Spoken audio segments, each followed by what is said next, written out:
এই বলছি আজকে অফিসে মিটিং আছে, আমাকে তাড়াতাড়ি বেরোতে হবে বুঝলে। আমি আর দাঁড়াচ্ছি না, বেরিয়ে যাচ্ছি, ঠিক আছে?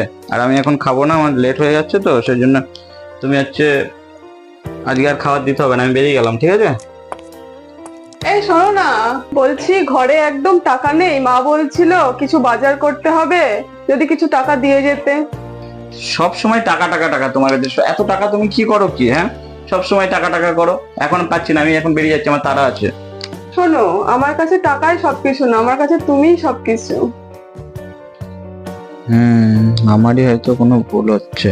অনেকদিন থেকেই তো বলছে শাড়ি কিনতে হবে, আমার সময় হচ্ছে না। না, দেখি আজকে বাড়িতে এসে শাড়ি কিনতে নিয়ে যাবো ওকে নিয়ে।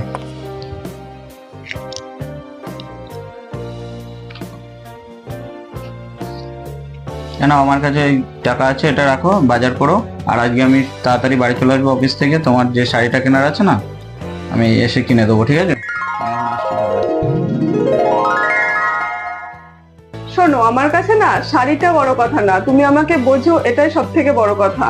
জীবনের দৌড়ঝাঁপে, অফিসের কাজের চাপে আমরা অনেকেই হয়তো ভুলে যাই বাড়িতে কি দরকার, কি প্রয়োজন, এটা খেয়াল রাখার দায়িত্ব আমাদের। সংসার মানেই শুধু খরচ নয়, এটা দায়িত্ব আর ভালোবাসার একটা মিলিত রূপ। আমাদের এই ভিডিওটা কেমন লাগলো কমেন্টে অবশ্যই জানাবেন।